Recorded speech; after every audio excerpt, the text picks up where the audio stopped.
Audio Jungle.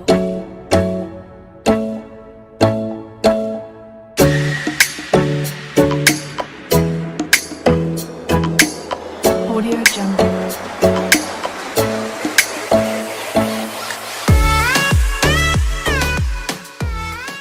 What is up guys, it's Dino here and today I'm back at it with another video. So let's get straight into it. Today I'm going to be talking about how to approach girls. So tip number one is the 5-second rule. Now the 5-second rule basically means that when you see a cute girl that you want to go and approach but you're scared, okay, because you're introverted, you're shy, or she's pretty and you're scared of rejection, you give yourself 5 seconds from seeing her to you approaching her, okay?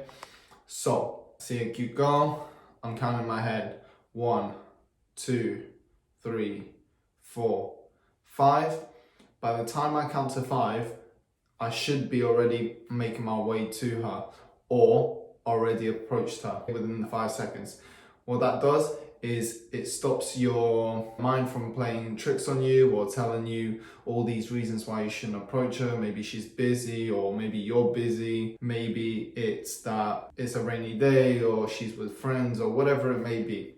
Okay, your mind's always gonna give you excuses as to why not to approach her because you're scared of rejection and your mind wants to protect you from that pain of rejection. So it's going to make up any excuse under the sun in order to stop you from approaching her. But if you do the approach within 5 seconds, you don't give your mind enough time to start throwing these reasons or these excuses at you. Tip number 2 is be present. Now what I mean by be present is be present in the moment, be engaged in the conversation, actively listening rather than being up in your head. So, you know, you might have 1,000,001 things in your head already from your own life. You know, you might be busy with work, or you might have to meet up with friends, or you might have to send that email, or you might have to ring such a person, whatever it may be. You've already got these things going on in your head.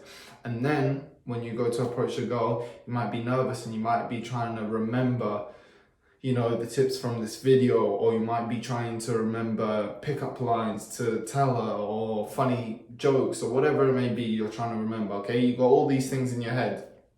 Now, if I'm approaching a girl and I'm not present in the moment, I'm not actively listening, I'm not there watching her, you know, looking at her and making eye contact and being present in the moment, and I'm up in my head thinking, oh, this and this, she'll feel that. Even if you make eye contact with her, but you're still thinking about all these things in your head, she's gonna notice that something's off. She might not understand what it is, but she's gonna notice that something's off, i.e. you're not present in the moment, you're not actively listening to her. The second part to this tip as such is when you listen to a girl, you don't have to think of what to say next, because she's going to be telling you what she likes, what she doesn't like, what she's doing right now, where she's going. And you just listen to her and you ask relevant questions. So as a quick example, you approach a girl in a park, okay? She's got a book. You notice that she's got a book. When you approach her, you just say, oh, what are you reading? And actively listen. She's going to tell you what she's reading. And you can ask her if you know about the book or you don't. Is that fiction, fact? Is it self-improvement book? Is it a horror story? Whatever it may be. What genre of book is it?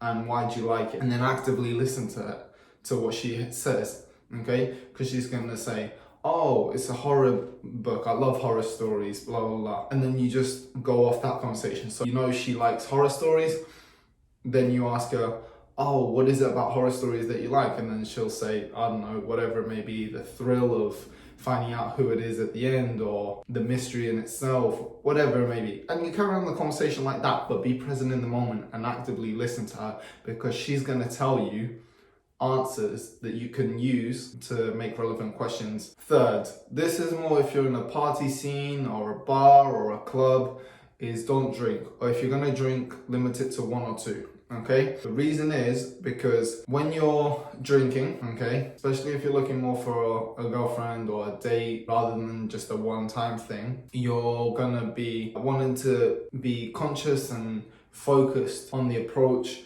on the conversation, all that sort of stuff. And like I said, being present in the moment and actively listening. So if you're drunk, you're you're going to be impaired, okay? You're not going to be listening, you're just going to be slurring your words. You're not going to look as attractive as well if you're drunk and slumping all over the place, because your body posture is not going to be right, which we're going to talk about in a second. So it's just not a good look. And also, like I said, if you're looking for something a little bit more serious rather than a one night stand, then it's just not good, right? It's not going to work out as well. And even if you're looking for a one night stand, if you're drunk, especially if you're in a more drunk state than her, then it can lead to, you trying to do some things or something stupid. She doesn't like it. She puts a harassment charge on you. Definitely not worth it, okay?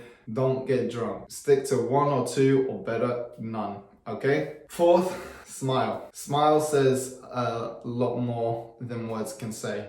It says you're confident. It says you like her. It says you're happy. It says that you're a charming person. So many different things. It makes you look more attractive.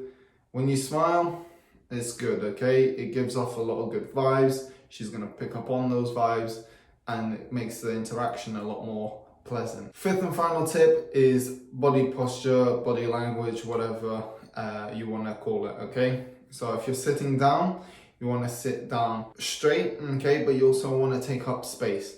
So if you've got armrests, put your hand on an armrest. If it's on a sofa or a lounge chair, then you want to put maybe one arm up. You want to put your legs a little bit wider, okay? You don't want to be sitting narrow and crunched up and all that sort of stuff, because you will make yourself look small. You want to make yourself look as big as possible without over exaggerating, okay? There is such a thing as over exaggerating and overcompensating.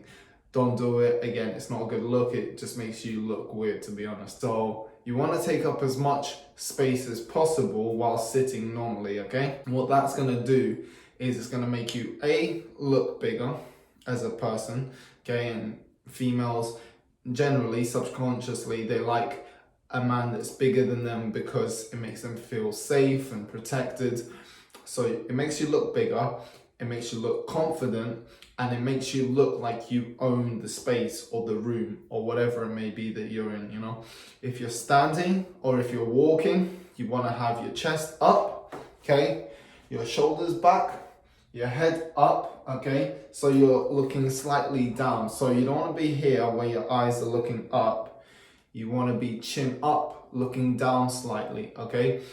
With your head raised a little bit, again, without over exaggerating and looking weird. With your head up raised slightly, it makes you look a little bit more confident. It exposes your neck, okay? A lot of women, they have a thing for a good neck, especially if you've got a beard or if you're really clean shaven and you're tidied up in that area, okay? Women will appreciate that. Women will like that. And also, if you expose your neck, because it's our most vulnerable part, or one of the most vulnerable parts, if you expose it, it gives off, again, that vibe of confidence. Guys who are like this and shrunk and down and back hunched over, it makes them look small. So again, remember, you want to look big as possible, but still looking normal, without over exaggerating. And you want to have this neck exposed. Like I said, it's vulnerable, and it makes you look more confident because you're not scared if someone's going to attack you to your neck, because you can defend yourself. Okay, that's the idea behind it. Also, try not to fidget with the body language. You can have hand movements to make a point or to exaggerate, because again, you don't want to have your hands in your pockets like this and be hunched over, because it's going to make you look small. So you can move your hands, that's absolutely fine. Just don't be fidgeting, or if you got a pen or something in your hand, don't be playing with the pen and looking at the pen while you're talking to her, while she's talking to you, because again, it's going to show that you're not confident, you don't make eye contact, none of that sort of stuff, and then that's going to turn her off. Again, on the body language, like I've mentioned 2 or 3 times in this video, make eye contact.